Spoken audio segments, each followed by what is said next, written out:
to get your opinion, Comrade Sowore, on this raging controversy involving the president's chief of staff, Mr. Gbajabiamila, involving a certain Prince Adeyemi, who claimed he gave 400 million naira to get the job as Director General of the Presidential Foreign Intervention or Investment Protection Promotion Council, remaining an outstanding 200 million to pay, even though he has been denied by the presidency and all of those. The middleman he gave the 400 million to pass on to Mr. Gbajabiamila died under mysterious circumstances in a hotel in Utako. We later on got to know, even yesterday, by this same man, that the hotel was hurriedly pulled down. Wow. And all of those. I have been in prison. And the parents have been arrested. Anyway, so how did you receive all of this? And what's your feedback? Nothing was a surprise to me.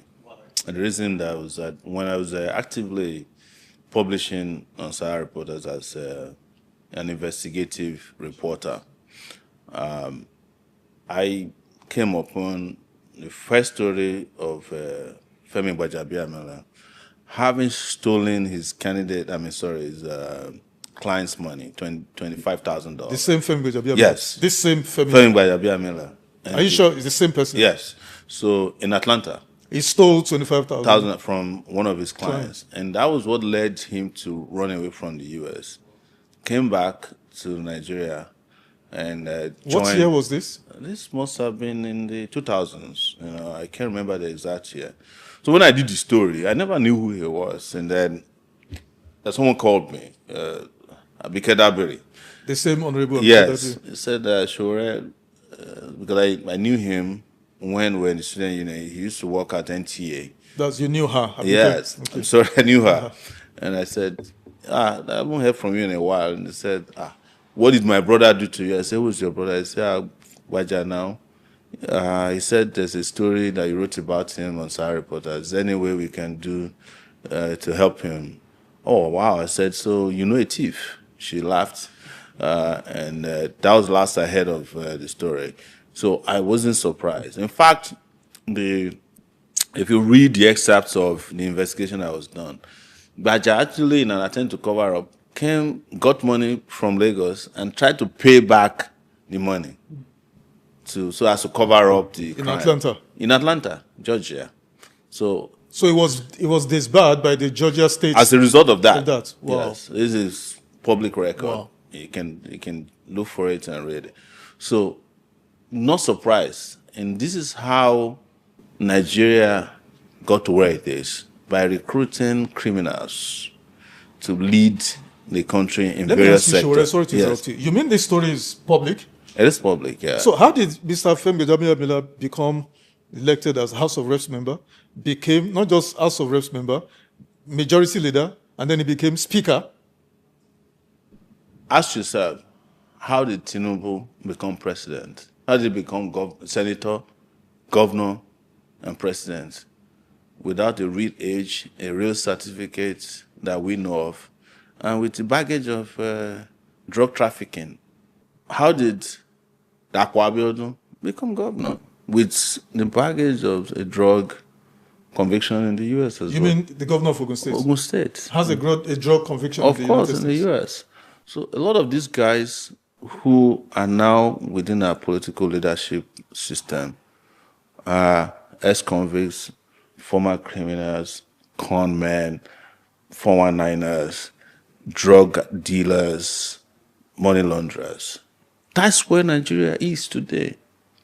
If you look at a majority of their backgrounds, you dig and find out that they've been involved in one criminal activity or the other. That's why they get upset when people like us call them criminal, because they know that we have the force of facts and evidence behind it, including a moral declaration that they cannot get over. So, are you then surprised that Gbaja took 400 million naira from somebody and is still left? It's an allegation, not proven yet. Well, my lawyer, Femi Falana, is the one helping the prince to prove his case. In the back end, we have already seen all the evidence. Oh, really? Yes, of how the transaction, you have mentioned some of it, how the person who transferred the money was killed and the house where the transaction, the hotel where it took place, has been pulled down because there are other criminal networks involved that are interested in covering this up. Don't forget that there are several other persons who have made allegations against Gbaja about how he extorts money from them. I know of a case that I can tell you here, that when the guy was appointed to head NEFUND, he said the pressure was so much. He wanted NEFUND, to, the student student loan loans organization. Yes. He said, Gbaja was very clear. There's been another story of a guy, Obaze, who was investigating Buhari's former private secretary, that one that used to sell recharge card, who became a billionaire, Tunde Sabiu. They call him Tunde Idiagbon. Was born around the time Idiagbon was deputy to Buhari. And Obaze was investigating him. He had already agreed to part with some money, properties, and at the point, they said, but I sent a message to him that he should not talk to Obaze anymore. He should talk to him directly, and they can settle this. That was how Tunde Idiagbon never appeared in the radar of the corrupt Any guy. of the investigative Even that agencies. happened. Gbaja was the one who killed that investigation, took his own share of the money. This is just allegation, Sowore. When you are talking to Sowore, you can remove allegation from, because I exist. You can come and sue me if you think I lied against you. That's why you see I get upset, absolutely upset, when I see the justice system, the security system weaponized against all these small boys who send people to its prison, when the real criminals, are there. There's a boy we just went and freed yesterday. He said he cloned the voice of the president. He's been in jail for 2 months. We got him freed yesterday. There's a guy they call DJ Chicken in Lagos. He said he wants to kill Sheyi. How is that? You see, even if somebody threatens to kill somebody, and the police gets there and discover he doesn't have the capacity, you don't even arrest the person. But these guys are just social media content creators. And trust me, if these content creators don't exist, we will have no economy that keeps them busy. Imagine if all these guys are also engaging in terrorism, because there's now an entire economics model that is helping Nigeria that Nigeria hasn't really paid attention to. But they shouldn't break the law anyway, even when There's they no do law that. broken. But Sowore, let's focus on this. And I The want real to say law this. breakers are the ones we are mentioning Yes, now. I want you to- The ones who go and pull down hotels where very egregious criminal transactions took place, and they got away with it. I want you to comment on the fact that the president said eventually, belatedly, but eventually did mandate the ICPC to investigate this matter and report back in 30 days. So he's still in office. He's been saddled with 2 committees in recent time. One of it was a 10 billion naira Ebola fund. Gbajabiamila is not a doctor. Police, and there's another oversight one. and whatever. And the president is deceiving people by saying them. Let me give you an analogy. My grandmom used to fish, and she put plenty of fish to dry. And she had a cat that she trusted. Only for my grandmom to meet the cat one day, and the rats in the house were helping the cat to remove fire from underneath the fish. That's where the Tinubu regime has gotten to. Cats and fish have rats. formed a political Cats party. and rats They have formed to be taking alliance. fish, an alliance. And any country in which the cats and rats are part of a coalition, that country is finished. Okay, we don't have time, Sowore. I think we could have dwelt more on it, but let's round up with this. The political parties, you political actors, you've been accused of working at cross purposes, not coming together. Do you actually think you can defeat President Tinubu working in silos? Well, absolutely. And I'll tell you this, and I've stated it many times, that the reason I don't waste my time with the so-called opposition parties is that they are not opposed to anything. Why would you say so? Peter Obi is opposed to. What's they Peter Obi opposed to? talks every day, condemns every day most of the policies and activities of there are the more administration. people. Atiku likewise. There are many people on social media that you don't know who condemn the president and the president's regime more than, and you don't call them political So you parties. don't believe in It doesn't working have to do together? with condemn. It has to be that They are really serious in organizing. But they're They are serious. serious in changing the system. Not people who are using back channels to discuss with the system who want to preserve the old order. The difference between me and them is that they want to preserve the old order. I want to dismantle it. No, Peter Obi, for instance, I don't think wants to preserve the old order because he says clearly, I mean, he will pull down this structure of criminality, this system of criminality and all of those. That's what the lie he told you in 2023. But where did he end up in 2024? With the same structure of criminality, formed a coalition with them when he couldn't get what he wanted. He ran to another structure of criminality. They are all there now. Okay, let me put struggling with the new structure of criminality he ran into. Let me put you on this spot. And yes, go ahead. Comrade.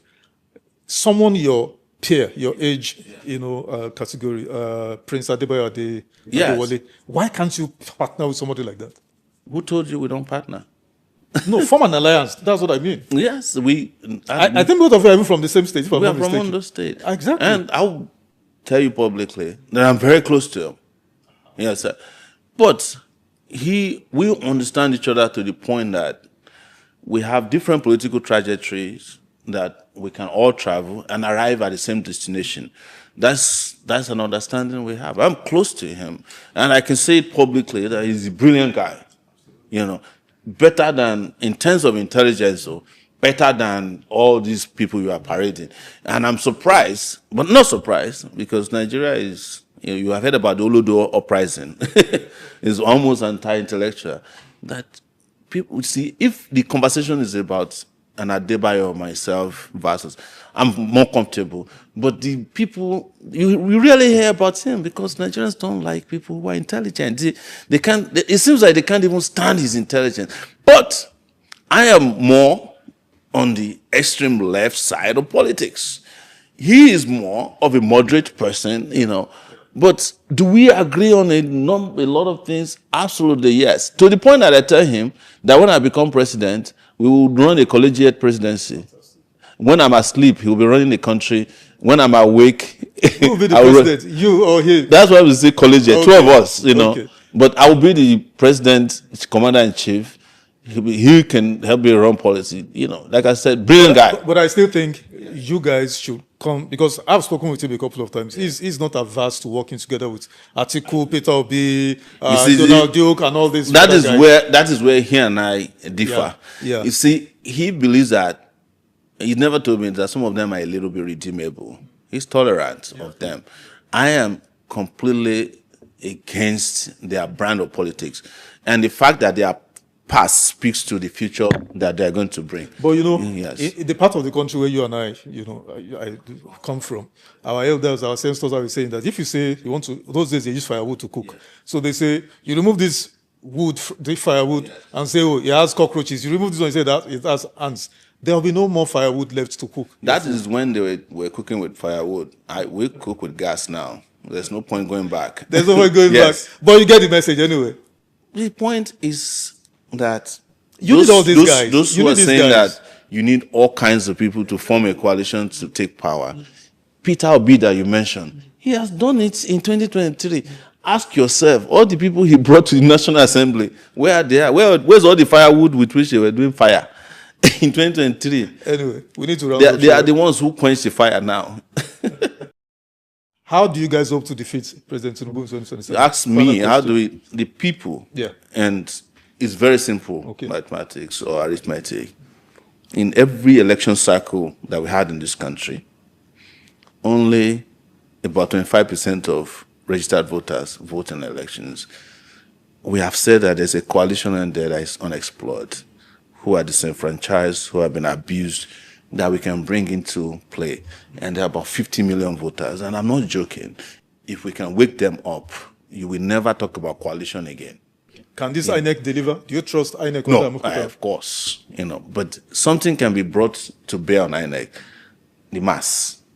If people vote and they have counted their votes and INEC is dilly-dallying, we can deliver the election results our own, with or without INEC. That's what we did in 1993.